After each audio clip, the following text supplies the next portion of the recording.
Hello and welcome to commerce classes. तो commerce classes में आज हम डिस्कस करने वाले हैं एस्टेट पीजीटी कॉमर्स के बारे में। तो before starting this video I am going to introduce myself. मेरा नाम है किरण और मैंने 2 बार नेट क्वालिफाई किया है। उसके बाद मैंने टीचिंग भी किया है एज एन असिस्टेंट प्रोफेसर। और आज हम यहाँ पे एस्टेट पीजीटी कॉमर्स के पार्ट 1 के बारे में डिस्कस कर रहे हैं। पार्ट 1 को डिस्कस करने से पहले हम डिस्कस करेंगे यहाँ पे एस्टेट पीजीटी कॉमर्स का सिलेबस। तो चलिए शुरू करते हैं। तो ये हमारे पास सिलेबस है पीजीटी कॉमर्स का, जिसमें आपको पार्ट 1 दिया हुआ है एंड देन हमारे पास है पार्ट 2 और उसके बाद है हमारे पास यहाँ पे education psychology and pedagogy journal. तो ये सारा हमारे पास यहाँ पे सिलेबस दिया हुआ है। इसमें से हम डिस्कस करने वाले हैं पार्ट 1 जो कि है बिजनेस स्टडीज़ एंड मैनेजमेंट का, जिसमें हमारा इंट्रोडक्शन ऑफ बिजनेस आ जाएगा, फॉर्म ऑफ बिजनेस ऑर्गेनाइजेशन हो जाएगा, बिजनेस ओनरशिप हो जाएगा, बिजनेस सर्विसेज हो जाएगा और ट्रेड्स के बारे में हो जाएगा। यहाँ पे WTO, अक्टान, वर्ल्ड बैंक, IMF ये सब हो जाएगा। बिजनेस फाइनेंस हो जाएगा, सोशल रिस्पॉन्सिबिलिटी हो जाएगा, मैनेजमेंट हो जाएगा, बिजनेस एनवायरनमेंट हो जाएगा, मैनेजमेंट फंक्शन होगा जिसमें हमारे planning, organising, staffing, directing, controlling ये सारी चीज़ें यहाँ पे होंगी। उसके बाद अगर हम बात करें तो हमारे पास बिजनेस फाइनेंस में फाइनेंशियल मैनेजमेंट होगा, scope, role, objective, planning, capital structure, leverage ये सारी चीज़ें होंगी। फाइनेंशियल मार्केट होंगे जिसमें हमारे पास प्राइमरी और कैपिटल मार्केट आएंगे। स्टॉक एक्सचेंज के बारे में हम पढ़ेंगे। HRM पढ़ेंगे हम, यहाँ पे मार्केटिंग पढ़ने वाले हैं और ऑर्गेनाइजेशनल बिहेवियर। साथ ही साथ हमारे पास है यहाँ पे emerging trend in management, consumer protection और एक्ट के बारे में हम यहाँ पे पढ़ेंगे। Role of organisation and NGO ये सब हम यहाँ पे डिस्कस करेंगे। अगर हम बात करें पार्ट 2 की, तो पार्ट 2 में हमारे पास यहाँ पे फाइनेंशियल अकाउंटिंग और फाइनेंशियल स्टेटमेंट एनालिसिस है। ये जो पार्ट आपका आता है, ये पार्ट आपका प्रैक्टिकल पार्ट होने वाला है। तो प्रैक्टिकल के साथ साथ हमें थ्योरी भी यहाँ पे करनी है। तो हम सबसे पहले यहाँ पे पार्ट 2 करेंगे, ठीक है।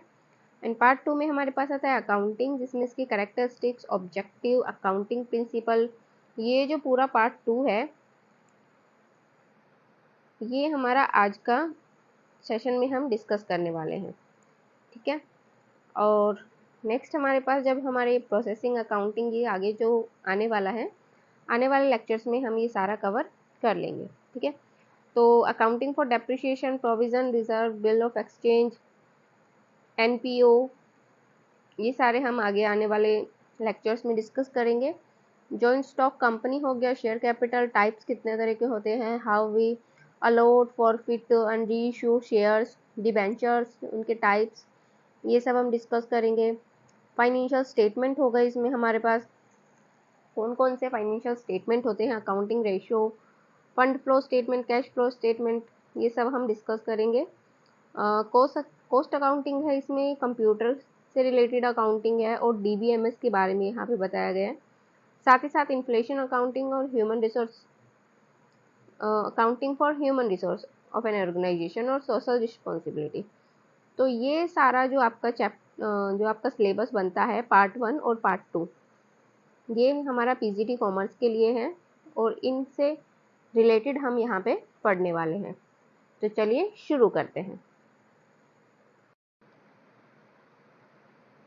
तो आज के इस लेक्चर में हम डिस्कस करने वाले हैं पार्ट 2 के अकाउंटिंग, अकाउंटिंग का meaning, objective, characteristics of accounting information, accounting principle and then accounting standard और अक्रूवल और कैश बेसिस ऑफ अकाउंटिंग ये सब हम यहाँ पे डिस्कस करने वाले। चलिए शुरू करते हैं। सबसे पहले हमारे पास आता है अकाउंटिंग। अकाउंटिंग क्या होता है? तो देखिए जो अकाउंटिंग होता है उसमें बेसिकली हमारे पास क्या होती है, फाइनेंशियल इंफॉर्मेशन होती है। फाइनेंशियल इंफॉर्मेशन का यहाँ पे मतलब क्या है कि ऐसी इंफॉर्मेशन जिनको हम मनी के फॉर्म में रिप्रेजेंट कर सके उसको हम बोलते हैं अकाउंटिंग इंफॉर्मेशन, ठीक है। तो यहाँ पे अकाउंटिंग का मतलब क्या होता है, अकाउंटिंग में जो हमारी फाइनेंशियल इंफॉर्मेशन होती है उनकी पहचान करना, आइडेंटिफाई करना, उनको मेज़र करना यानी कि मापना, देन उनको क्या करना, रिकॉर्ड करना और उसके बाद क्या करना, कम्युनिकेट करना, ठीक है। कम्युनिकेट हम किसको करेंगे, जो भी हमारी रिलेटेड पार्टीज होती हैं, ठीक है, जो भी हमारी रिलेटेड पार्टीज होती हैं उनको हम यहाँ पे क्या करते हैं, हमारी अकाउंटिंग इंफॉर्मेशंस को कम्युनिकेट कर देते हैं। तो ये अकाउंटिंग इंफॉर्मेशन क्या करती है, हेल्प करती है decision maker of A company, जो भी अकाउंटिंग से रिलेटेड डिसीजन लेने में ये हमारी हेल्प करती है, and the financial status of A business, ठीक है। तो मेनली यहाँ पे क्या बताया गया है कि जो भी फाइनेंशियल जो हमारी इंफॉर्मेशन होती है, या फिर हम ये कहें कि मॉनेटरी टर्म में हमारी जो इंफॉर्मेशन होती है, उन इंफॉर्मेशन को क्या करना है, यहाँ पे सबसे पहले आइडेंटिफाई करना है, मेज़र करना है यानी कि मापना है, उनको रिकॉर्ड करना है और कम्युनिकेट करना है। साथ ही साथ इसमें एक एनालिसिस भी आ जाता है कि जो भी आपने डाटा तैयार किए हैं उनका एनालिसिस करना, उनको इंटरप्रेट करना, समराइज करना, सारांश निकालना, तो वो सब भी अकाउंटिंग इंफॉर्मेशन में आ जाता है। नेक्स्ट हम बात करें ऑब्जेक्टिव ऑफ अकाउंटिंग। तो अकाउंटिंग के ऑब्जेक्टिव क्या क्या होते हैं कि हम अकाउंटिंग क्यों कर रहे हैं। तो सबसे पहले हमारे पास यहाँ पे ऑब्जेक्टिव में आता है मेंटेनिंग सिस्टमैटिक फाइनेंशियल रिकॉर्ड। देखिए फाइनेंशियल रिकॉर्ड्स क्या होते हैं, और एक सिस्टमैटिक भी यहाँ पे यूज वर्ड किया गया है। तो सिस्टमैटिक का सबसे पहले अगर हम मतलब समझे तो सिस्टमैटिक में हम ये कहते हैं कि हम एक सिस्टम के अकॉर्डिंग ही चलेंगे, ठीक है। जैसे हमने कह दिया कि हमारा एक ट्रांजेक्शन है वो 1 जनवरी को हुआ है, एक ट्रांजेक्शन हमारा 10 जनवरी को हुआ है, एक ट्रांजेक्शन हमारा 1 फरवरी को हुआ है। तो अगर हम सिस्टम से देखें तो हमें जो 1 जनवरी वाला ट्रांजेक्शन है वो पहले रिकॉर्ड करना चाहिए, 10 जनवरी वाला फिर उसके बाद करना चाहिए, 1 फरवरी वाला हमें तीसरे नंबर पे करना चाहिए। तो ये हमारा क्या है, एक सिस्टम बन गया कि हमने क्या कहा कि हम जो डाटा है उनको डेट वाइज यहाँ पे क्या कर रहे हैं, रिकॉर्ड कर रहे हैं। इतना क्लियर हो गया, ठीक है। चलिए नेक्स्ट हम बात करें सिस्टम के अकॉर्डिंग, हमने यहाँ पे चल लिया। अब हमारे पास एक बात आती है यहाँ पे किसकी, फाइनेंशियल रिकॉर्ड्स।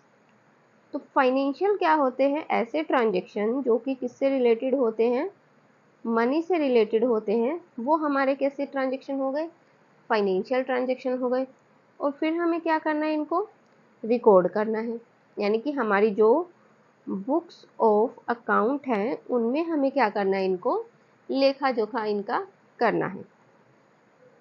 यहाँ तक हो गया। चलिए तो फर्स्ट हमारा जो क्या है इसमें सिस्टमेटिक फाइनेंशियल रिकॉर्ड, यानी कि हमें क्या करना है, एक सिस्टम के अकॉर्डिंग हमारे जो फाइनेंशियल स्टेटमेंट है, फाइनेंशियल रिकॉर्ड्स है, जो हमारी इंफॉर्मेशन है उनको यहाँ पे क्या करना है, रिकॉर्ड करना है। अब ये रिकॉर्ड हमारे किस में हेल्प करेंगे, to understand the working of the business, business के वर्किंग में ये हमारी हेल्प करेंगे, पेमेंट करने में हमारी हेल्प करेंगे। अब देखिए अगर हमने पहले वाले का कोई पेमेंट करना है और 10 वाले का कोई पेमेंट करना है, हमने डेट वाइज इनकी एंट्री की है तो हमें पता रहेगा कि हमें 1 जनवरी वाले को पहले पेमेंट करना है, 10 जनवरी वाले को बाद में पेमेंट करना है। ऐसे ही अगर इनकम रिसीव करनी है तो हम क्या करेंगे, पहले जनवरी वाले से पहले इनकम रिसीव करेंगे और 10 जनवरी वाले से बाद में हम यहाँ पे इनकम रिसीव करेंगे। इतना क्लियर हो गया। देखिए नेक्स्ट हमारे पास आता है यहाँ पे to estimate and ascertain the profits and loss. अब हम बिजनेस कर रहे हैं तो एक बिजनेस का मेन मोटिव क्या होता है, जो मेन मोटिव होता है वो होता है प्रॉफिट कमाना। कोई भी बिजनेस किया जाता है तो किसके लिए किया जाता है, वो प्रॉफिट अर्न करने के लिए किया जाता है। अब प्रॉफिट आपको कितना हो रहा है कितना नहीं हो रहा है तो ये आपको कब पता चलेगा, जब आपने अपनी अकाउंटिंग इंफॉर्मेशन को पूरा सिस्टमेटिक तरीके से रखा हुआ होगा, आपने सारे के सारे जो अकाउंटिंग हम ये कहें ट्रांजेक्शन हैं, आपने सारे के सारे क्या रखे हैं, ट्रांजेक्शन एज इट इज़ रखे हैं, विद एविडेंस से रखे हैं, तो आप क्या कर सकते हो, प्रॉपर तरीके से रखे हैं तो आप उनका प्रॉफिट और लॉस आसानी से क्या कर सकते हो, यहाँ पे मेज़र कर सकते हो। यानी कि जो आपका मोटिव है प्रॉफिट और लॉस को क्या करना, अर्न करना, और अर्न आपने किया है, अगर आप एस्टिमेट नहीं कर पा रहे, अगर आप उनको मेज़र नहीं कर पा रहे तो कैसे पता चलेगा कि आपने प्रॉफिट हुआ है या फिर लॉस हुआ है। तो यहाँ पे क्या कहा गया है, Recording transaction concerning revenues and expenditure help us to ascertain the profit and loss at the end of financial year. अगर हमें क्या करेंगे, हम उनको प्रॉपर तरीके से रिकॉर्ड करेंगे तो at the end of financial year हम क्या कर सकते हैं, आसानी से प्रॉफिट और लॉस को यहाँ पे मेजर कर सकते हैं। नेक्स्ट अगर हम बात करें यहाँ पे preparing financial report to assess the financial position. तो फाइनेंशियल रिपोर्ट बनाने यानी कि आपने प्रॉफिट एंड लॉस भी मेजर करना है, आपने फाइनेंशियल रिपोर्ट्स भी बनाने हैं। किस लिए बनाने हैं, आपने फाइनेंशियल पोजीशन का आपको पता लगे। अब फाइनेंशियल पोजीशन के लिए आपको क्या चाहिए, बैलेंस शीट चाहिए। बैलेंस शीट नहीं होगी तो आपको फाइनेंशियल पोजीशन का पता यहाँ पे नहीं लग पाएगा। तो बैलेंस शीट क्या बताती है हमें कि कंपनी की फाइनेंशियल पोजीशन किस तरीके की है। अगर आपने अकाउंटिंग इंफॉर्मेशन को ठीक तरीके से सिस्टमेटिक तरीके से क्या किया हुआ है, रिकॉर्ड किया हुआ है, तो आप क्या कर सकते हो, आसानी से बना सकते हो, बैलेंस शीट भी बना सकते हो। ये इसका एक क्या होता है, एक प्रोसेस होता है सारे के सारे बनाने का ना, जो कि हम एक अलग से वीडियो में डिस्कस कर लेंगे, तो उससे आपको क्लैरिफाई हो जाएगा। ये सिर्फ हमें अभी क्या पढ़ने हैं, इनके ऑब्जेक्टिव पढ़ने हैं। तो फाइनेंशियल पोजीशन के लिए हमें क्या चाहिए, बैलेंस शीट चाहिए, और बैलेंस शीट से हमें पता चल जाता है कि हमारी जो बिजनेस की पास कितनी एसेट्स बची हुई हैं, यही होता है, एसेट्स और लायबिलिटीज होती हैं। और इन्हीं के बेस पे हमें क्या पता चलता है कि हमारी जो बिजनेस है उसकी फाइनेंशियल पोजीशन किस तरीके की है। यूजुअली क्या माना जाता है कि अगर देखिए आपके पास जो एसेट्स हैं उनका रेशियो 2 है, लायबिलिटीज़ है उनका रेशियो अगर 1 है, तो कंपनी की फाइनेंशियल पोजीशन बहुत अच्छी है। अच्छी क्यों है, क्योंकि आपके पास 2 असेट्स हैं और 1 लायबिलिटीज़ है, यानी कि आपको भुगतान तो सिर्फ एक का करना है, लेकिन आपके पास 2 असेट्स हैं। तो अगर आप एक का भुगतान कर भी दोगे तो भी आपके पास 1 असेट्स बच जाएगी, यानी कि आपकी जो फाइनेंशियल पोजीशन है वो कैसी है, वो काफ़ी स्ट्रॉन्ग है इस कंडीशन में। तो अगर हम क्या करेंगे, फाइनेंशियल रिपोर्ट अच्छे से प्रिपेयर करेंगे तो हम पता लगा सकते हैं। तो ये हमारे क्या हो गया, अकाउंटिंग जो अकाउंटिंग है उसका एक ऑब्जेक्टिव हो गया। नेक्स्ट हमारे पास आता है ऑडिटिंग।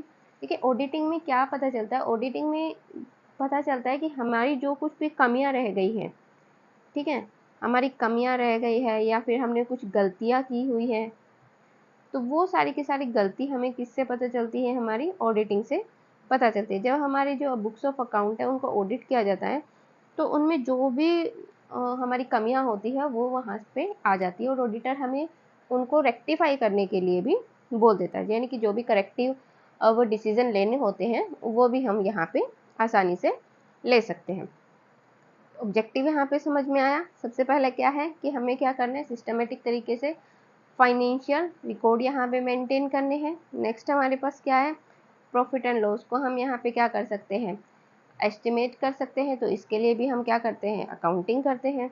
दूसरा, हमें फाइनेंशियल पोजीशन का पता लगाना है, तो इसके लिए भी हम क्या करेंगे, यहाँ पे अकाउंटिंग करेंगे।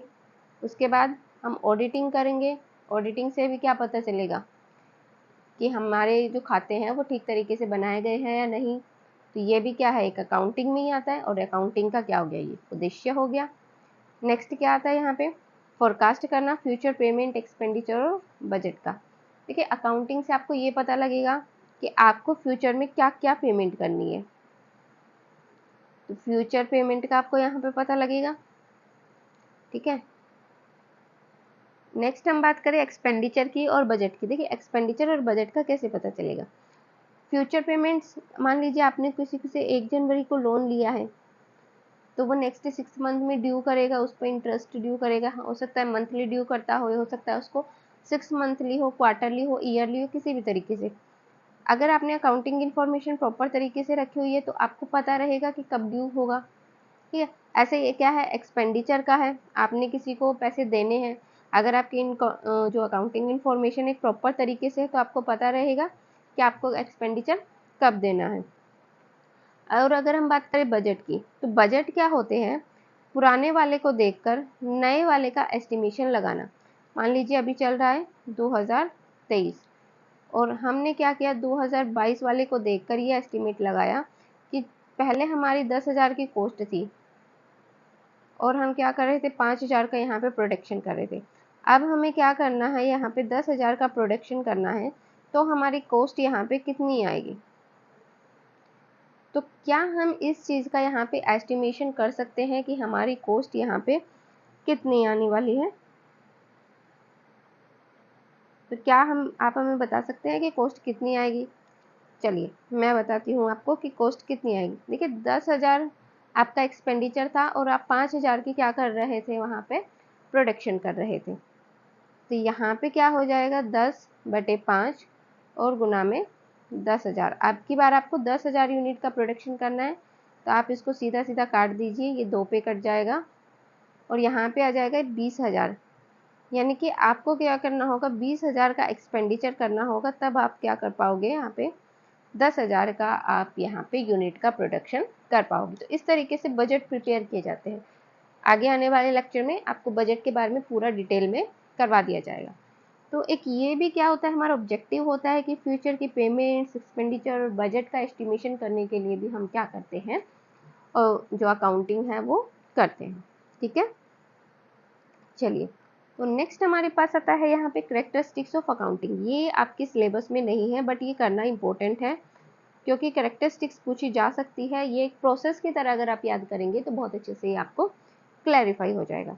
ठीक है, चलिए तो सबसे पहले हमारे पास आता है आइडेंटिफिकेशन, यानी कि जो भी फाइनेंशियल नेचर के ट्रांजेक्शन हैं उनको क्या करना है, यहाँ पे आइडेंटिफाई करना है।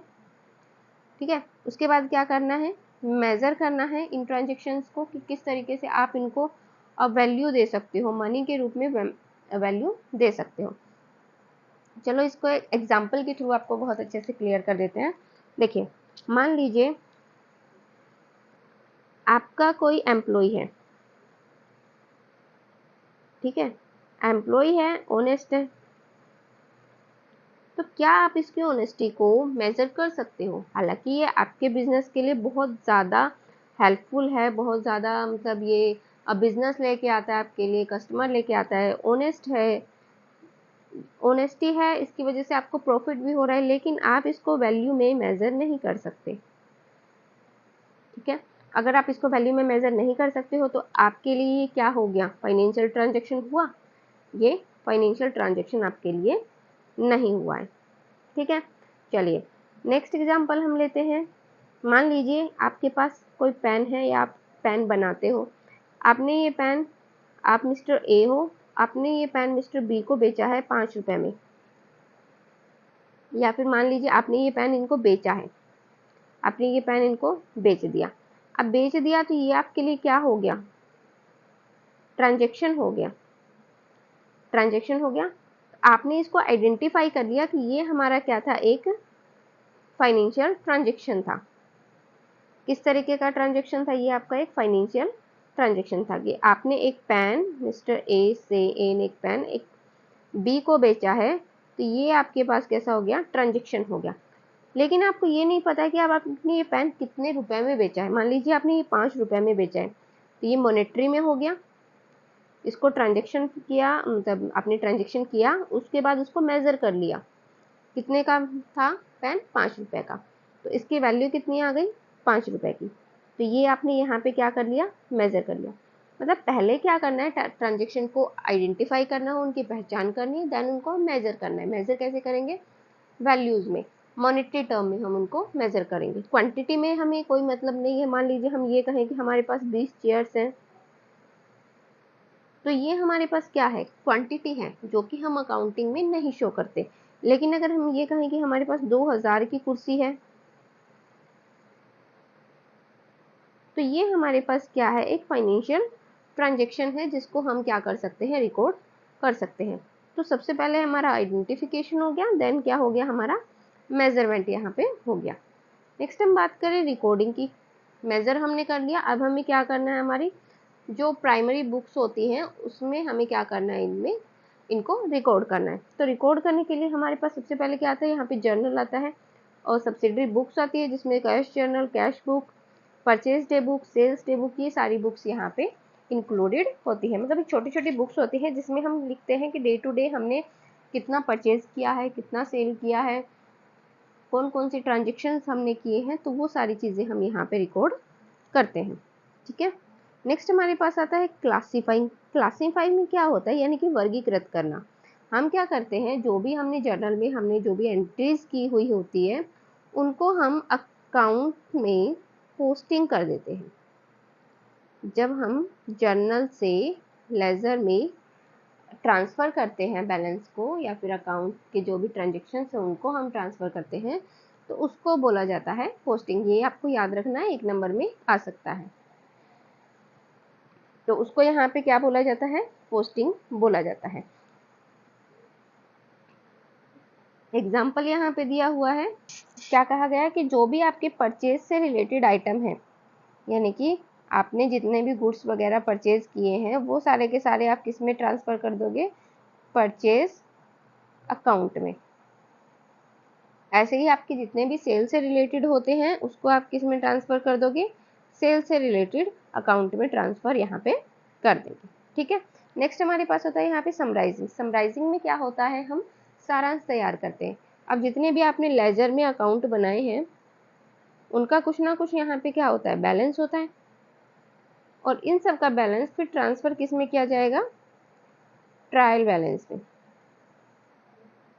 ठीक है। अब आपको एक्यूरेसी भी पता करनी है कि कितना एक्यूरेट है या नहीं है, आपने जो भी एंट्रीज की थी वो सही है या नहीं, आपका जो टोटल एक्सपेंसेस है वो रेवेन्यू के साथ मैच कर रहा है या नहीं, ये सब चीज़ें भी तो करनी होगी। तो समराइजिंग में हम क्या करते हैं, यहाँ पे ट्रायल बैलेंस यहाँ पे प्रिपेयर करते हैं। और ट्रायल बैलेंस में क्या होता है, जितने भी आपके लेजर अकाउंट होते हैं, ठीक है, जैसे कि आपका हो गया परचेज अकाउंट, हो गया सेल्स अकाउंट, हो गया जितने भी लेजर अकाउंट होते हैं उनका बैलेंस यहाँ पे ट्रायल बैलेंस में जाता है। और ट्रायल बैलेंस की जो दोनों साइड है यहाँ पे इक्वल होना कंपलसरी है। अगर इक्वल नहीं होंगे तो इसका मतलब ये हो जाएगा कि आपने कुछ ना कुछ गलती की है, कुछ ना कुछ ट्रांजेक्शन रह गया है, किसी ना किसी तरह की आपने जो त्रुटि है, एरर है, वो वहाँ पे की है। इसके बाद समराइजिंग में हमारे पास ट्रेडिंग P&L अकाउंट आता है, जिसको हम statement of profit and loss भी बोलते हैं कंपनीज के केस में।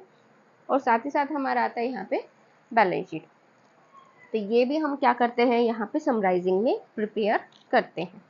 देखिए नेक्स्ट हमारे पास आता है यहाँ पे एनालिसिस एंड इंटरप्रिटेशन। अब आपने इतना कुछ बना लिए हैं, इतने सारे स्टेटमेंट्स हमने बना लिए हैं, हम यहाँ पे पहले जर्नल करके आए हैं, उसके बाद हमने क्या किया था, हमने जर्नल के बाद लेजर किया था।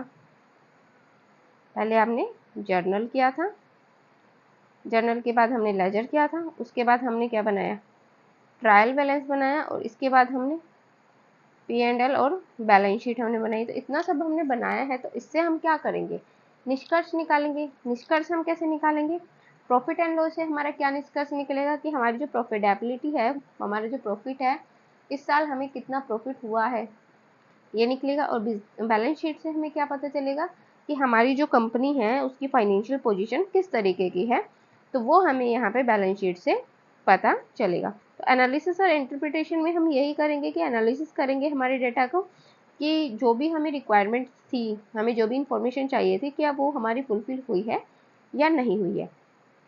लास्टली हमारे पास आता है यहाँ पे कम्युनिकेटिंग। कम्युनिकेटिंग में हम क्या करेंगे, जो भी इंफॉर्मेशन, अकाउंटिंग इंफॉर्मेशन हमने गेन की है हमारे फाइनेंशियल रिपोर्टिंग से, हमने जो स्टेटमेंट्स बनाए थे उनसे हमने जो इंफॉर्मेशन यहाँ पे कलेक्ट की है उसको हम कन्वे कर देंगे इसके यूज़र्स को। यूज़र कौन कौन हो सकता है, मैनेजमेंट हो सकता है, ओनर हो सकता है, गवर्नमेंट हो सकती है, हमारे क्रेडिटर्स हो सकते हैं, ठीक है, और भी बहुत सारे होते हैं जो कि आपको आगे मिल जाएंगे पढ़ने के लिए। तो ये सारे हमारे क्या होते हैं, यूज़र्स होते हैं जो हमारी अकाउंटिंग इंफॉर्मेशन को यूज़ करते हैं और उसके बाद कोई डिसीजन यहाँ पे लेते हैं। तो ये आपको यहाँ पे क्लियर हो गया। यानी कि कैरेक्टरिस्टिक्स में सबसे पहले हमारे पास क्या आ गया था, आइडेंटिफाई करना। आइडेंटिफाई कैसे करेंगे, जो भी हमारे फाइनेंशियल ट्रांजेक्शन्स होते हैं उनको हम यहाँ पे क्या करेंगे, आइडेंटिफाई करेंगे। आइडेंटिफाई करने के बाद हम उनको मेज़र करेंगे। मेज़र करने के बाद हम उनको क्या करेंगे, रिकॉर्ड करेंगे। देन हम क्लासीफाई करेंगे। देखिए इसमें हमने सिर्फ क्या किया था, आइडेंटिफिकेशन किया था कि वो ट्रांजेक्शन है या नहीं है। इसमें हमने मेज़र किया था कि हम उस ट्रांजेक्शन को कितने रुपए में, उसकी वैल्यू हम उस क्या रख सकते हैं। इसमें हमने क्या किया था, उसके जर्नल में रिकॉर्डिंग की थी। क्लासीफाइंग में हम लेजर में रिकॉर्डिंग करते हैं। समराइजिंग में हम trial balance, trading, P&L account और बैलेंस शीट यहाँ पे प्रिपेयर करते हैं। एनालिसिस में हम उनसे रिजल्ट निकालते हैं कि प्रॉफिट हुआ, नहीं हुआ, लॉस हुआ, कितना हुआ, और जो फाइनेंशियल पोजीशन है हमारी वो कैसी है, तो ये सब हम यहाँ पे फाइंड आउट करते हैं। और कम्युनिकेटिंग में हम क्या करेंगे, जो भी हमारी जो इंफॉर्मेशन होगी वो रिलेटेड पार्टीज होंगी, यूज़र होंगे, उनको हम यहाँ पे कन्वे कर देंगे। ठीक है, चलिए नेक्स्ट हमारे पास आता है यहाँ पे अकाउंटिंग स्टैंडर्ड के बारे में। देखिए अकाउंटिंग स्टैंडर्ड आपको डीपली पढ़ने का यहाँ पे ज़रूरत नहीं है, बस आपको ये याद करने हैं कि हमारे पास कितने अकाउंटिंग स्टैंडर्ड है और कौन से अकाउंटिंग स्टैंडर्ड का नंबर क्या है। तो ऑन रिकॉर्ड हमारे पास यहाँ पे 27 अकाउंटिंग स्टैंडर्ड आते हैं, जो कि ये इस तरीके से है।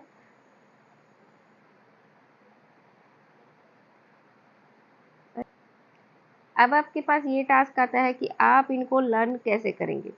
तो देखिए लर्न करने का तरीका हम आपको बताते हैं और आपको यहाँ से लर्न करवा के ही भेजेंगे, ये हमारी गारंटी है। तो चलिए स्टार्ट करते हैं। देखिए सबसे पहले हमारे पास आता है अकाउंटिंग स्टैंडर्ड 1, जो कि हमें बताता है डिस्क्लोजर ऑफ अकाउंटिंग पॉलिसीज़ की अकाउंटिंग के लिए आपने कौन कौन सी पॉलिसीज़ को यूज़ किया है, उन सबको यहाँ पे डिस्क्लोज करना। तो देखिए अब आप इनको याद कैसे करेंगे, ऐसे तो पढ़ना तो काफ़ी मुश्किल हो जाएगा, याद भी नहीं हो पाएगा। और पेपर में आपसे सीधा ये पूछेगा कि अकाउंटिंग स्टैंडर्ड रिलेट्स टू, उसमें आपको 4 ऑप्शन दिए होंगे, valuation of inventory, cash flow, contingency. तो इस तरीके से ये आपको 4 ऑप्शन दिए होंगे, आपको सिर्फ एक टिक करना होगा। और टिक आप कब कर पाओगे, जब आपको अच्छे से याद होंगे ये। एक एक हम आपको अकाउंटिंग स्टैंडर्ड यहाँ पे टिप्स पे याद करवा देंगे।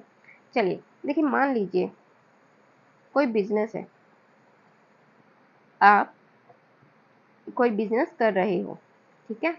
अब बिजनेस कर रहे हो तो उसमें सबसे पहला रिक्वायरमेंट यहाँ पे क्या है कि सबसे पहले आपको अकाउंटिंग पॉलिसीज़ को क्या करना है, डिस्क्लोज करना है। ठीक है, मेन की पॉइंट्स आपको याद करने हैं। तो सबसे पहला यहाँ पे क्या हो गया, अकाउंटिंग पॉलिसीज़। कौन सी अकाउंटिंग पॉलिसीज़ आपने बिजनेस में यहाँ पे अडोप्ट की है, उन सबको यहाँ पे डिस्क्लोज करना है। अकाउंटिंग स्टैंडर्ड 1 हो गया। बिजनेस आप कर रहे हो, बिजनेस किस चीज़ का करोगे, कुछ ना कुछ सामान होना चाहिए, उसको हमने नाम दे दिया इन्वेंट्रीज। ठीक है, गुड्स हम जिसको बोलते हैं बिजनेस की लैंग्वेज में, तो गुड्स को आपने यहाँ पे क्या कहा है, इन्वेंट्रीज। तो यहाँ पे अकाउंटिंग स्टैंडर्ड 2 में क्या आ जाएगा, यहाँ पे इन्वेंट्री आ जाएगा। तीसरे में आता है कैश फ्लो स्टेटमेंट। देखिए अब आपने के पास इन्वेंट्री होने के लिए क्या होना चाहिए, कैश होना चाहिए, पैसा होना चाहिए, तभी तो आपके पास इन्वेंट्री आएगी।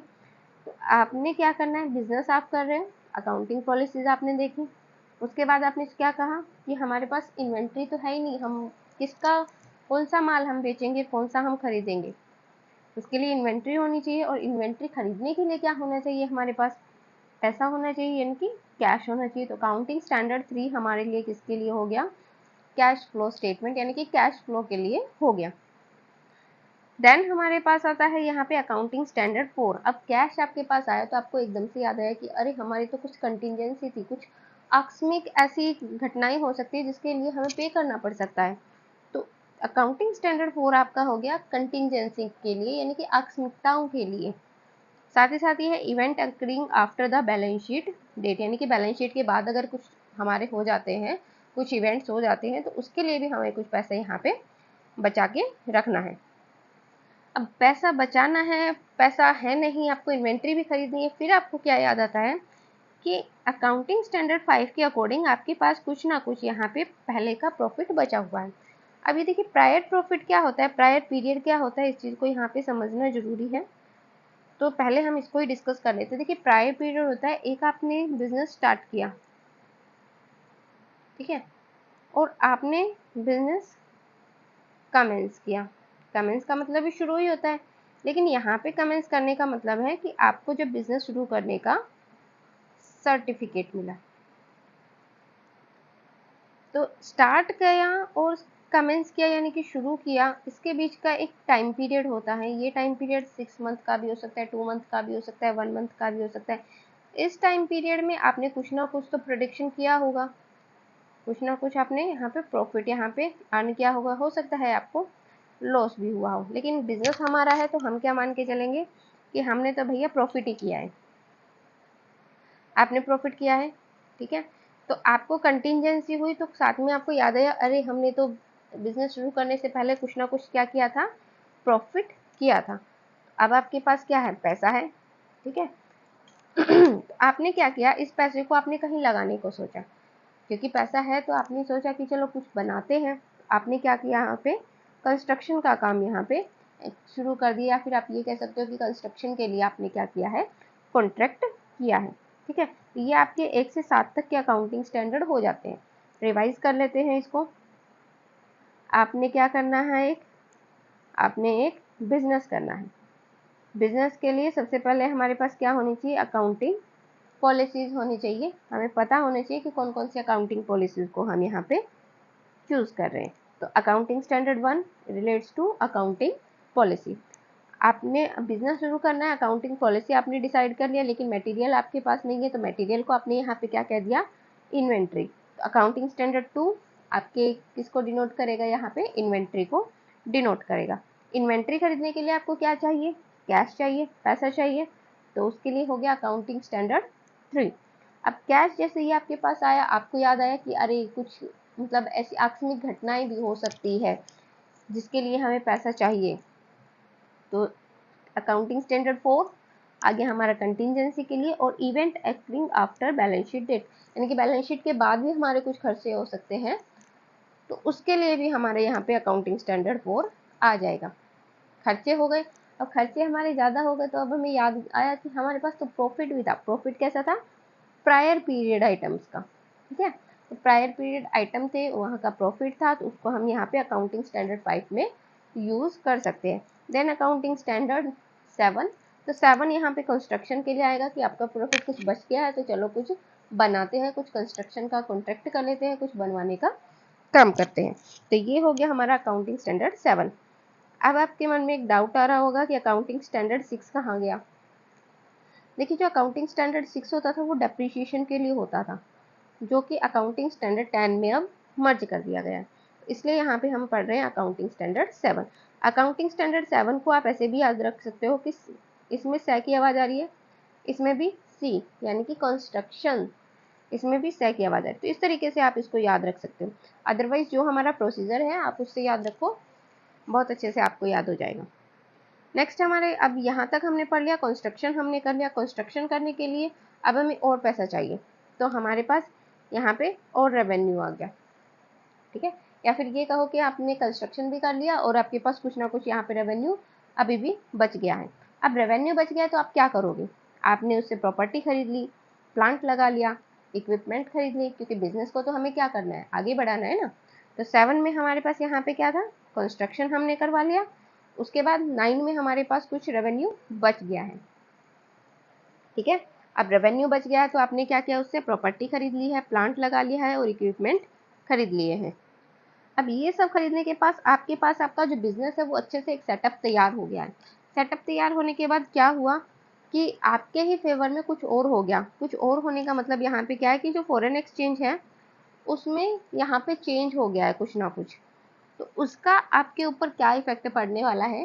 इफेक्ट हम क्या लेकर चलेंगे, पॉजिटिव इफेक्ट लेके चलेंगे, कि हम ये मान के चलेंगे कि बहुत सारी कंपनियां, फॉरेन कंपनियां हमारे इस प्रोजेक्ट में, हमारे इस बिजनेस में क्या करने वाली है, इन्वेस्टमेंट करने वाली है। तो यहाँ पे फॉरेन एक्सचेंज का इफेक्ट क्या हुआ, पॉजिटिव इफेक्ट, यानी कि इफेक्ट कैसा हुआ, पॉजिटिव। कैसे हम लेके चलेंगे, 11 में अकाउंटिंग स्टैंडर्ड 11 क्या बताता है कि हमारे बिजनेस पर जो फॉरेन एक्सचेंज रेट है उसका इफेक्ट कैसा रहा, पॉजिटिव। अब ये पॉजिटिव चेंज को देखकर सरकार भी पॉजिटिव हो गई, उन्होंने भी हमें क्या दे दिया, ग्रांट दे दिया, यानी कि सब्सिडी के रूप में हमें कुछ पैसे दे दिए, यानी कि सोने पे सुहागा हो गया। पहले तो हमें क्या था, पहले हमें फॉरेन एक्सचेंज जो रेट थी वो चेंज हुई, उसका इफेक्ट क्या हुआ, बहुत सारी कंपनियों ने हमारे यहाँ पे इन्वेस्ट करना शुरू कर दिया, फॉरेन कंपनीज ने। उसके बाद गवर्नमेंट ने भी हमें क्या दे दिया, यहाँ पे ग्रांट दे दिया है। अब यहाँ से भी पैसा आ गया, ये पैसा भी बचा हुआ था और ये पैसा भी हो गया, पैसा ही पैसा हो गया, पैसा ही पैसा हो गया, तो हमने क्या किया, इनको इन्वेस्ट कर दिया, ठीक है। इन्वेस्ट हमने यहाँ पे कर दिया है, तो अकाउंटिंग स्टैंडर्ड 13 यहाँ पे किस लिए हो जाएगा, इन्वेस्टमेंट के लिए। नेक्स्ट क्या हुआ कि अब पैसा इन्वेस्टमेंट भी कर दिया, फिर भी हमारे पास पैसा बच गया, तो हमने क्या किया, एक XYZ कंपनी थी, उसको हमने अपनी कंपनी में अमालगमेट कर लिया, यानी कि मिक्स कर लिया, हम कह सकते हैं अधिग्रहण कर लिया। तो यहाँ पे अकाउंटिंग स्टैंडर्ड 14 किसके लिए हो गया? अमालगमेशन के लिए। नेक्स्ट अगर हम बात करें अकाउंटिंग स्टैंडर्ड 15, अब हमारी XYZ कंपनी को हमने अमालगमेट कर लिया। हमारी कंपनी है ए, दोनों की हो गई क्या? एम्प्लॉयज़ क्या हो गई? ज़्यादा हो गए। अब हमें इनसे काम करवाना है तो हमें इनको कुछ बेनिफिट भी देने पड़ेंगे। अकाउंटिंग स्टैंडर्ड 15 हमारा किसके लिए हो जाएगा? एम्प्लॉयज़ बेनिफिट के लिए यहाँ पे हो जाएगा। यहाँ तक हो गया। एक बार और रिवाइज कर लेते हैं इनको। चलिए देखिए, अकाउंटिंग स्टैंडर्ड 7 से हम यहाँ पे लेके चलते हैं। 7 किसके लिए था? कंस्ट्रक्शन हमने कर लिया, पैसा था हमारे पास, प्रॉफिट का पहले पैसा बचा हुआ था, हमने यहाँ पे क्या कर लिया? कंस्ट्रक्शन कर लिया। कंस्ट्रक्शन करने के बाद भी हमें क्या बचा? कुछ रेवेन्यू यहाँ पे बच गया। तो अकाउंटिंग स्टैंडर्ड 9 में कंस्ट्रक्शन करने के बाद भी हमारे पास कुछ ना कुछ रेवेन्यू यहाँ पे बच गया। उसके बाद हमने यहाँ पे क्या किया? अकाउंटिंग स्टैंडर्ड 10 में हमने प्रॉपर्टी, प्लांट और इक्विपमेंट ये सारी चीज़ें खरीद ली, रेवेन्यू बच गया, हमने ये सब खरीद लिया।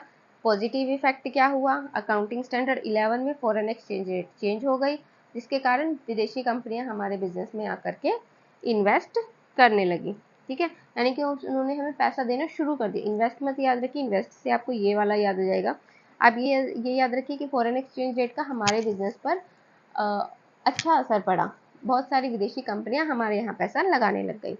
और साथ ही ये हो गया 11 में। और 12 में क्या हुआ? गवर्नमेंट ने भी हमें क्या दे दिया? यहाँ पे सब्सिडी दे दी। अब यहाँ पे पैसा हो गया, यहाँ पे पैसा हो गया, यहाँ पे पैसा हो गया, तो 13 में हमने क्या कर दिया? उस पैसे को इन्वेस्टमेंट कर दिया। और जैसे ही हमने इन्वेस्टमेंट किया हमारे पास पैसा फिर से बच गया। और बचने के बाद हमने क्या किया? दूसरी कंपनी को यहाँ पे अमालगमेट कर लिया अकाउंटिंग स्टैंडर्ड 14 में। अमालगमेशन करने पर हमारे पास क्या हुआ?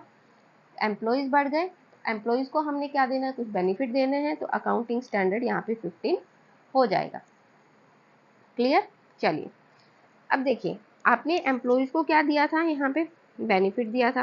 अब बेनिफिट दिए हैं तो यहाँ पे कॉस्ट आपकी कैसी हो जाएगी? इंक्रीज हो जाएगी। ठीक है, बोरोइंग कॉस्ट क्या हो गई? यहाँ पे इंक्रीज हो गई। तो यहाँ पे अकाउंटिंग स्टैंडर्ड 16 हमारा किस लिए हो गया? बोरोइंग कॉस्ट के लिए हो गया। फिर अकाउंटिंग स्टैंडर्ड 17। अच्छा, 17 में आपका सेगमेंट रिपोर्टिंग, इसको आप कैसे याद करोगे? यहाँ पे आपने 14 में क्या किया था? अमालगमेशन किया था, यानी कि दो कंपनियां हमारे पास आ गई थी। अब दो कंपनियों में हम मान लीजिए कि हमारे जो दूसरी कंपनी थी उसमें सेगमेंट बने हुए थे, तो उसके लिए आप क्या कर रहे हो? यहाँ पे सेगमेंट रिपोर्टिंग आप कर रहे हो। तो उस कंपनी का हमने अलग से कुछ बना रखा है, अकाउंटिंग सिस्टम अलग है, तो उसके लिए आपने क्या किया? यहाँ पे सेगमेंट रिपोर्टिंग आपने की। रिपोर्टिंग करने के बाद आपने क्या कर दिया? उससे रिलेटेड जो भी शेयर होल्डर्स थे, उससे रिलेटेड जो भी पार्टीज थी, उनको वो डिस्क्लोज कर दिया अकाउंटिंग स्टैंडर्ड 18 में। डन। अकाउंटिंग स्टैंडर्ड 17 में आपने क्या किया? सेगमेंट रिपोर्टिंग किया, कुछ सेगमेंट बने हुए थे हमारी दूसरी कंपनी में। उसके बाद क्या कर दिया? जो भी आपके जो डाटा निकल के आए हैं वो आपने रिलेटेड पार्टीज को डिस्क्लोज कर दिए। ठीक है, डिस्क्लोज करने के बाद आपको पता चला कि जो कंपनी हमने अमालगमेट की है उसने तो बहुत सारी लीज ली हुई थी, और लीज के कारण जो हमारा EPS है यानी कि अर्निंग पर शेयर, वो कैसा चला गया? डाउन चला गया। डन। कैसे याद करेंगे? पहले एम्प्लॉयज बेनिफिट हमने दिए 15 में, 14 में हमने क्या किया था? अमालगमेशन किया था। अमालगमेशन करने के बाद हमारे एम्प्लॉयज फट गए थे, तो 15 में हमने क्या किया था? एम्प्लॉयज को बेनिफिट दिया था। 16 में हमारी कॉस्ट बढ़ गई, कॉस्ट बढ़ गई तो हमने क्या किया? फिर जो दूसरी कंपनी थी उसकी सेगमेंट रिपोर्टिंग की, अलग से रिपोर्टिंग की, हम ये कह सकते हैं। फिर 17 में हमने सेगमेंट, इसमें एक चीज़ भी है कि आप से 17 इस तरीके से भी इसको याद कर सकते हैं। अगर बीच में आप भूल जाएं तो से 17। ठीक है, और 7 से हमने क्या? कंस्ट्रक्शन भी हमने याद किया था। 7 से कंस्ट्रक्शन और 7 से सेगमेंट, ऐसे भी आप याद रख सकते हो। तो सेगमेंट रिपोर्टिंग किया, 18 में आपने रिलेटेड पार्टीज को दिखा दिया, और उसके बाद आपको क्या पता चला 19 में कि किसके पास तो बहुत सारी लीज है, यानी कि लीज पे ले रखा है इसने बहुत सारी मशीनरी, इक्विपमेंट, या फिर जो भी आप प्लांट कह सकते हो। उससे क्या हुआ? हमारा EPS जो था वो डाउन चला गया अकाउंटिंग स्टैंडर्ड 20 में। फिर आपने क्या किया? कंसोलिडेटेड फाइनेंशियल स्टेटमेंट बनाए। भाई आपकी कंपनी अच्छी में चल रही थी, दूसरी कंपनी थोड़ी बेकार में चल रही है, तो आपने क्या कर दिया? दोनों को मिक्स कर दिया कि दोनों की डाटा कैसे दिखेंगे, अच्छे और साफ सुथरे दिखेंगे। ठीक है, तो यहाँ पे आपने कंसोलिडेटेड फाइनेंशियल स्टेटमेंट बना दिए। उसके बाद अकाउंटिंग स्टैंडर्ड 22 आता है, जो कि क्या बताता है, टैक्सेस ऑन इनकम। फिर आपने कंसोलिडेटेड फाइनेंशियल बनाने के बाद, फाइनेंशियल स्टेटमेंट बनाने के बाद आपने क्या देखा कि हमें हमारी कंसोलिडेटेड जो हमारी इनकम हो रही है, फाइनेंशियल स्टेटमेंट हमारे बने हैं, हमें कितना यहाँ पे टैक्स देना है। ठीक है, तो ये यहाँ पे आपने मेजर किया। रिवाइज कर लेते हैं। देखिए, अकाउंटिंग स्टैंडर्ड 14 आपका, सॉरी, देखिए, अकाउंटिंग स्टैंडर्ड 14 आपका किस लिए था, यहाँ पे अमालगमेशन के लिए। 15 में आपके एम्प्लॉयज़ बहुत सारे हो गए तो उनको बेनिफिट देना है। 16 में आपकी कॉस्ट यहाँ पे इंक्रीज हो गई। 17 में आपने यहाँ पे क्या किया है, सेगमेंट रिपोर्टिंग यानी कि अलग से रिपोर्टिंग की। 18 में आपने क्या किया, उसको रिलेटेड पार्टीज़ को दिखाया। दिखाने के बाद क्या पता चला कि इसने बहुत सारा लीज लिया हुआ है, तो 19 में क्या हो गया, लीज हो गया। लीज के बारे में पता चला तो हमारा जो ईपीएस है वो कैसे चला गया, डाउन चला गया। डाउन चला गया, 20 में चला गया। फिर 21 में हमने क्या किया कि चलो हम दोनों का मिला करके क्या बनाते हैं, फाइनेंशियल स्टेटमेंट बनाते हैं। तो 21 में हमने क्या बना लिए, कंसोलिडेटेड बना लिए, यानी कि मिला करके बना लिए। और 22 में हमने क्या हुआ, हमने पूरी इनकम पर टैक्स का कैलकुलेशन यहाँ पे कर लिया है, अकाउंटिंग कर ली है। नेक्स्ट हमारे पास आता है यहाँ पे 23, अकाउंटिंग हमने कर ली है। ठीक है, उसके बाद हमें पता चला कि अरे हमारे तो कुछ इन्वेस्टमेंट भी बाकी थे, हमने इन्वेस्टमेंट किया था तो वो इन्वेस्टमेंट बाकी था, तो उसको भी हमने यहाँ पे क्या कर दिया, कंसोलिडेटेड फाइनेंशियल स्टेटमेंट में इंक्लूड कर दिया। तो ये हो गया हमारा अकाउंटिंग स्टैंडर्ड 23। अब हमें क्या पता चला कि जो हमारी पुरानी जो हमने कंपनी अमालगमेट की है, उसमें कुछ ऐसे ऑपरेशन भी है जो कि सही नहीं चल रहे, तो हम उनको क्या कर देंगे, डिसकंटिन्यू कर देंगे, यानी कि इनको बंद कर देंगे। तो 24 में हमने क्या कर दिया, डिसकंटिन्यू कर दिया है कुछ ऑपरेशंस को। देन हमने 25 में हमने क्या किया, 25 में हमने दोबारा से इंटरिम फाइनेंशियल रिपोर्टिंग की है। ठीक है, इंटरिम फाइनेंशियल रिपोर्टिंग हमने की तो हमें पता चला अरे हमारी तो कुछ इंटेंजिबल एसेट्स भी है, हमारी कुछ गुडविल भी है, इतने में हमने जो कमाया है वो कुछ है, गुडविल है, पेटेंट्स है, कॉपीराइट है, तो वो हमारी कुछ इंटेंजिबल एसेट्स भी है जिनको हमने फाइनेंशियल रिपोर्टिंग में शामिल नहीं किया था। तो 27 में हमने क्या कर दिया, हमने इनको फाइनेंशियल रिपोर्टिंग में शामिल कर दिया। अब फाइनेंशियल रिपोर्टिंग कैसी है, financial reporting of interest in joint venture. अब जो जॉइंट वेंचर में क्या करते हैं, इंटरेस्ट रखने वाले हैं, उनको हमने बता दिया कि हमारी इतनी इंटेंजिबल एसेट्स भी होती है। ठीक है, तो यहाँ तक ये हमारा क्या हो गया, इंक्लूडेड हो गया। एक बार रिवाइज कर लेते हैं इसको। देखिए, अकाउंटिंग स्टैंडर्ड 22 में हमने क्या किया था, हमारा टैक्स के लिए था कि हमने क्या किया, हमारी इनकम पर टैक्स का यहाँ पे कैलकुलेशन किया है। ठीक है, 23 में फिर हमें याद है कि हमारा इन्वेस्टमेंट बचा हुआ है।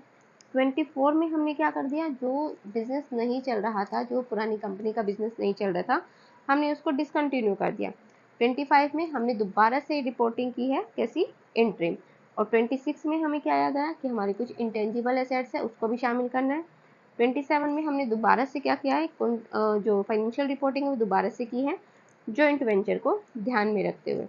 ठीक है, तो यहाँ तक 27 हो गया। 28 और 29 आपको ऐसे ही याद रखना है, इम्पेयरमेंट ऑफ एसेट्स कह सकते हो।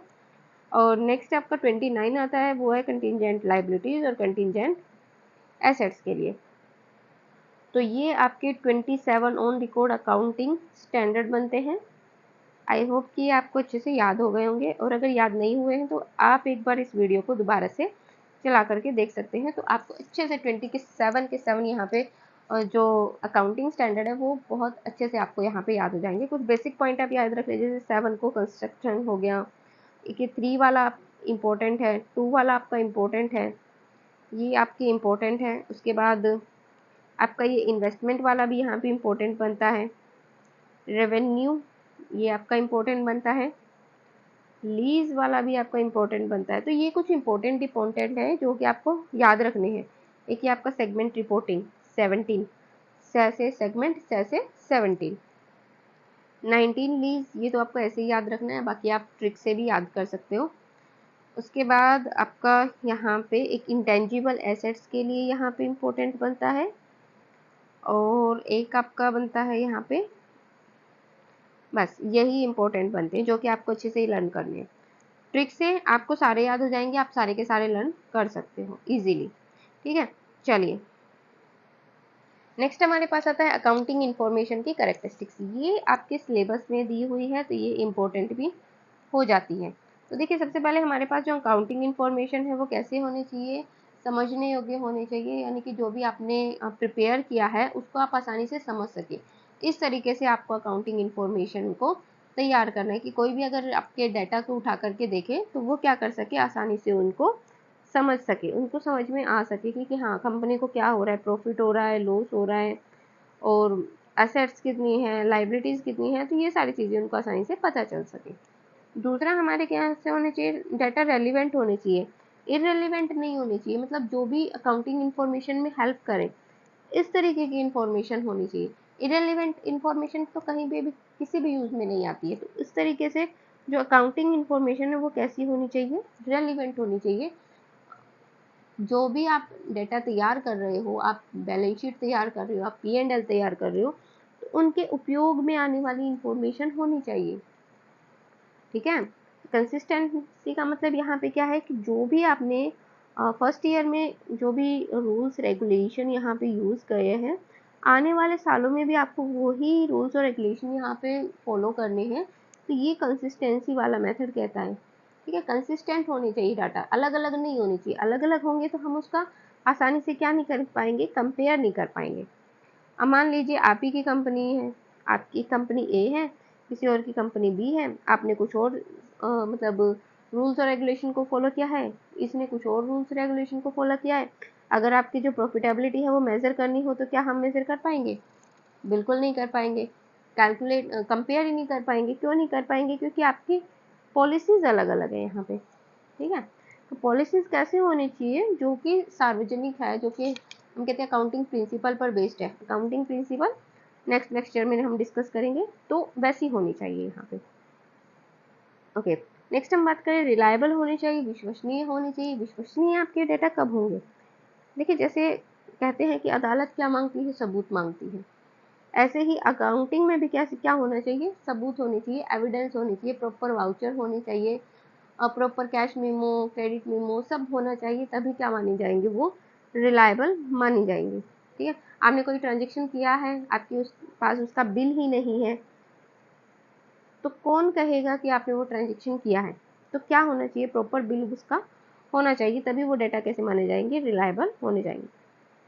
ऑब्जेक्टिविटी का मतलब यहाँ पे क्या है? देखिए ऑब्जेक्टिविटी यहाँ पे क्या है कि जो भी इंफॉर्मेशन आप अकाउंट में शामिल कर रहे हो वो कैसी होनी चाहिए, वो पक्षपातपूर्ण होनी चाहिए, यानी कि उसमें किसी भी व्यक्ति का पर्सनल इंटरेस्ट नहीं होना चाहिए। ठीक है, क्योंकि कोई भी इंफॉर्मेशन है अगर वो पर्सनल इंटरेस्ट को ध्यान में रखते हुए गेन की जाएगी या फिर किसी चीज़ में यूज़ की जाएगी तो वो कैसी होंगी, वो बाइज्ड हो जाएंगी, वो पक्षपातपूर्ण हो जाएगी।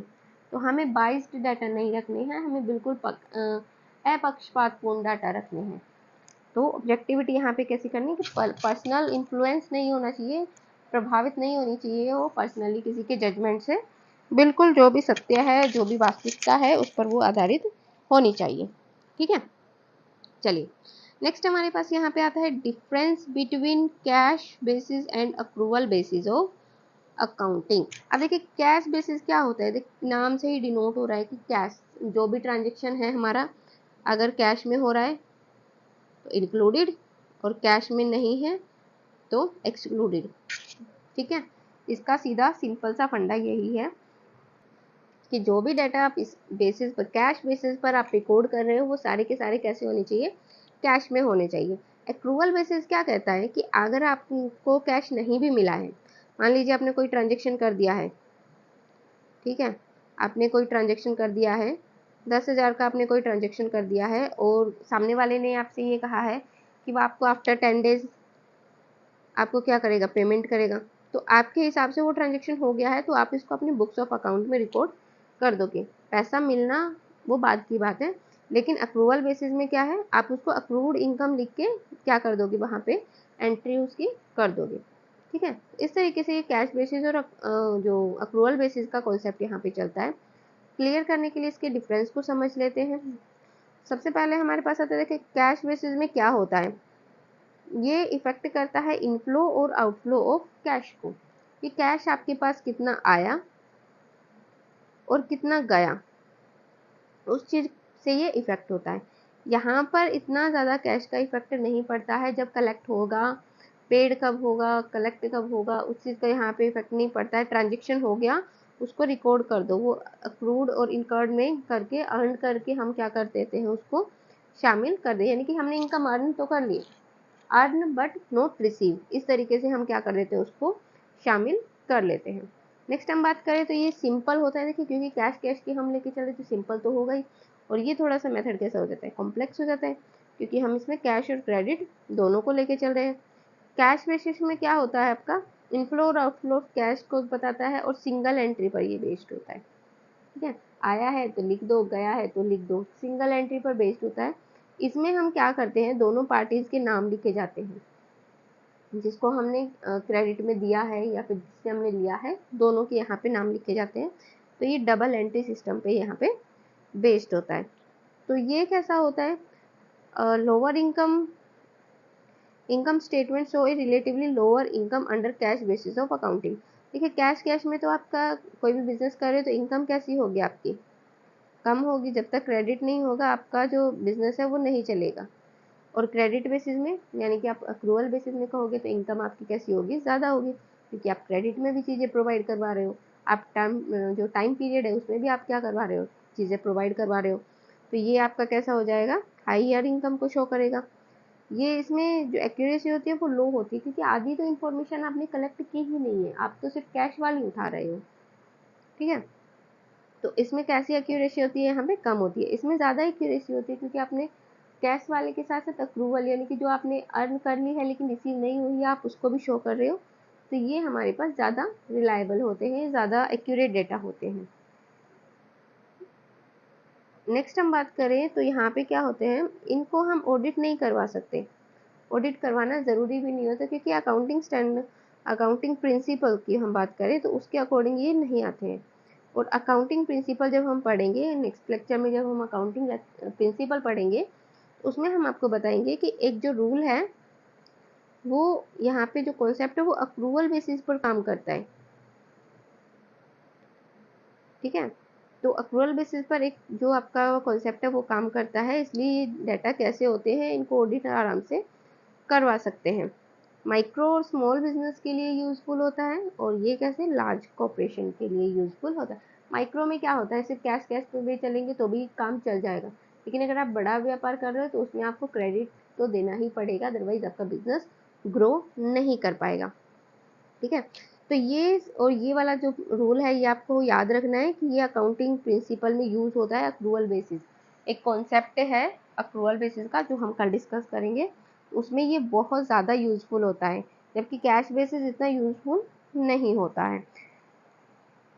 तो आज हमने यहाँ पे डिस्कस कर चुके हैं accounting meaning, objective, characteristics, principle हमारे बचते हैं जो कि हम कल डिस्कस कर लेंगे। अकाउंटिंग कॉन्सेप्ट भी हम प्रिंसिपल के साथ ही डिस्कस कर लेंगे। अकाउंटिंग स्टैंडर्ड हमारा हो चुका है, कैश और अक्रूवल बेसिस ऑफ अकाउंटिंग, ये सब हम यहाँ पे डिस्कस कर चुके हैं। एस्टेट की क्लास आपकी वीक में 3 दिन होगी। ठीक है, यूजुअली हम ट्राई करेंगे ये मंडे, वेडनेसडे और फ्राइडे को हो, और अगर आपको कुछ टॉपिक बचता है तो वो हम नेक्स्ट डे भी कवर करवा देंगे। आपको ये वीडियो कैसी लगी हो हमें कमेंट सेक्शन में ज़रूर बताइए। लाइक कीजिएगा, वीडियो को शेयर कीजिएगा और चैनल को सब्सक्राइब कीजिएगा। Thanks for watching.